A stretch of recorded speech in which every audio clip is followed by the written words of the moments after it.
சிந்து பைரவியில இன்னைக்கு என்ன நடந்ததுன்னு பார்க்கலாம் வாங்க. சிந்துக்கு பயங்கர ஃபீவரா இருந்தனால இன்ஜெக்ஷன் போட்டு விட்டு பக்கத்திலேயே இருந்து சிவா பாத்துக்கிறாரு.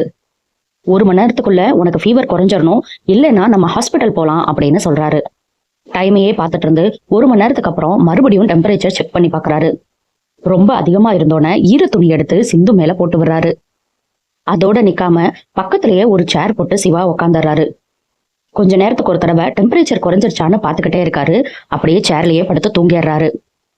இத சிந்து எந்திரிச்சு பாக்குறாங்க. பார்த்துட்டு பயங்கரமா அலறாங்க. ஏன் அலறன்னு கேட்டதுக்கு, என்னால நீ நைட்டெல்லாம் தூங்காம இப்படி உட்காந்து பாத்துட்டு இருக்கே டாக்டரே அப்படின்னு சொல்றாங்க. என்ன சிந்து பேசுற, இதுல என்ன இருக்கு? உன் இடத்துல யாரு இருந்தாலும் இதே அக்கறையை தான் நான் காட்டியிருப்பேன் அப்படின்னு சிவா சொல்றாரு. நீ இதை அக்கறைன்னு சொல்ற, நான் இதை காதல்னு எடுத்துக்கிட்டேன் டாக்டரே. இந்த மாதிரி நீ காட்டின அக்கறை எல்லாம் தான் எனக்கு காதலா மாறுச்சு. என்னோட காதல் ஒரு நாள் உனக்கு புரியும் அப்படின்னு சொல்றாங்க. ஸ்னேகா இங்க நடந்ததை எல்லாத்தையும் யோசிச்சு பார்த்து கடுப்பாயிட்டு இருக்காங்க. சிந்துக்கு ஒண்ணுன்னு சிவா துடிச்சு போயிட்டானே, பக்கத்திலேயே இருந்து ட்ரீட்மெண்ட் பார்த்து வீடு வரைக்கும் அனுப்பி வச்சான் அப்படின்னு யோசிக்கிறாங்க. விடிஞ்சதுக்கு அப்புறம் சிந்துக்கு ஃபீவர் சரியாயிருது. டேப்லெட் சாப்பிட்டியா அப்படின்னு சிவா கேட்கிறாரு. இல்லைன்னு சொன்னோன்னே, உடம்பு சரியானாலும் டேப்லெட்லாம் சாப்பிடணும் அப்படின்னு சொல்லிட்டு டேப்லெட் கொடுக்குறாரு. சரி, ப்ரெஷர் செக் பண்ணிடலாம் அப்படின்னு அதையும் செக் பண்றாரு. இவர் பாத்துக்கிறத அன்னபூரணி பார்த்து ரொம்பவே சந்தோஷப்படுறாங்க. அன்னபூரணி சந்தோஷப்பட்டா யாரு கடுப்பாவாங்க? மகா இதை பார்த்து செம்ம காண்டாகுறாங்க.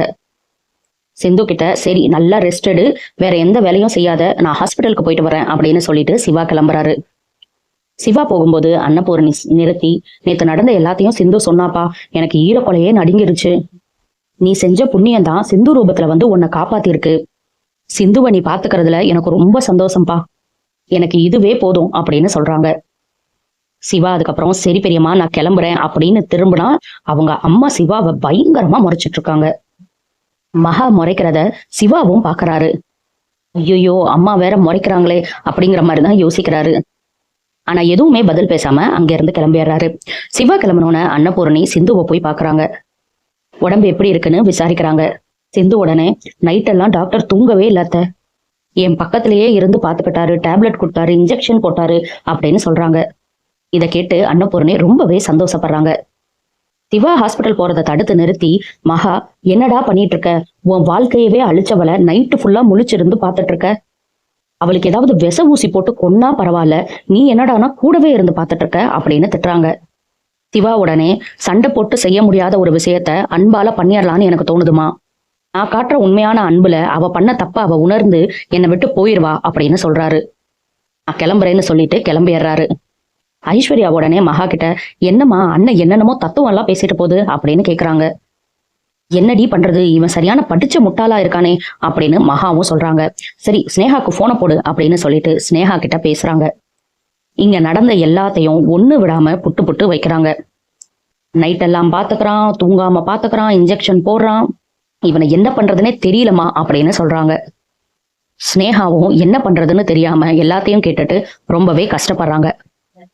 பைரவிக்கு இங்க அவங்க ஃப்ரெண்டு கால் பண்ணி, இன்னும் 2 நாள்ல எனக்கு கல்யாணம், மறந்துடாத, கண்டிப்பா வரணும், உன் ஹஸ்பண்டோட வரணும் அப்படின்னு கூப்பிடுறாங்க.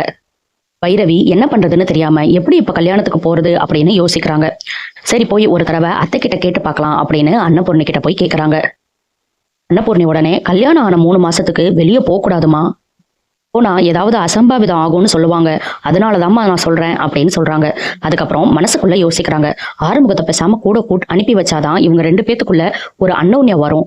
சரி நம்ம அப்படி பிளான் பண்ணலாம் அப்படின்னு சொல்லிட்டு பைரவி கிட்ட, நீ ஆறுமுகத்தோட போற மாதிரி இருந்தா தாராளமா போயிட்டு வாமா, அவனுக்கு வேலை இருக்கு அது இதுன்னு சொல்லுவான், ஆனா ஆறுமுகத்தை நீ கூப்பிட்டுட்டு போறேன்னா எனக்கு ஓகே அப்படின்னு அன்னபூர்ணி சொல்லிடுறாங்க.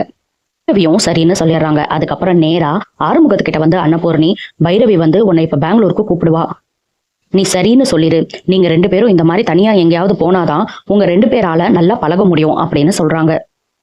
ஆறுமுகமும் சரிம்மா நான் அப்படியே பண்றேன் அப்படின்னு சொல்லிடுறாரு. ஆறுமுகம் கரெக்டா வெளியே கிளம்பும் போது அவசரமா ஓடி வராங்க பைரவி. பைரவி ஆறுமுகத்துக்கிட்ட, எனக்கு நாளான்னைக்கு பெங்களூர் போகணும், என் ஃப்ரெண்டோட கல்யாணத்துக்கு நீயும் என் கூட வர்றியா அப்படின்னு கேக்குறாங்க. ஐயோ நான் வயல்ல நாத்து நட்டுறதுக்கெல்லாம் சொல்லியிருக்கேனே, இந்த டைம்ல என்னால வர முடியாது, இந்த போன்ல வீடியோ கால்ல எல்லாம் பாப்பாங்களே அந்த மாதிரி பார்க்க முடியாதா அப்படின்னு கேக்குறாரு. நம்ம பைரவி எப்பேற்பட்ட ஆளு, உன்னால வர முடியலைன்னா சரி எனக்கு ஒன்றும் பிரச்சனை இல்லை, நான் எங்க அப்பாவை கூப்பிட்டுட்டு போறேன் அப்படின்னு சொல்லிட்டு அங்க இருந்து போயிடுறாங்க. அம்மா சொன்ன மாதிரி சரின்னு ஒத்துட்டு இருந்தா உடனே பைரவி கூட போயிருக்கலாம். இப்ப பிஹேவ் பண்ணிட்டு முடியாதுன்னு சொல்லிட்டாரு. இதோட இன்னைக்கு எபிசோட முடிச்சுட்டாங்க. இனி என்னெல்லாம் நடக்க போகுதுங்கிறத நம்ம பொறுத்திருந்து பார்க்கலாம். அடுத்தடுத்து சிந்து பைரவியில என்ன நடக்குதுன்னு தெரிஞ்சுக்க சப்ஸ்கிரைப் பண்ண மறந்துடாதீங்க.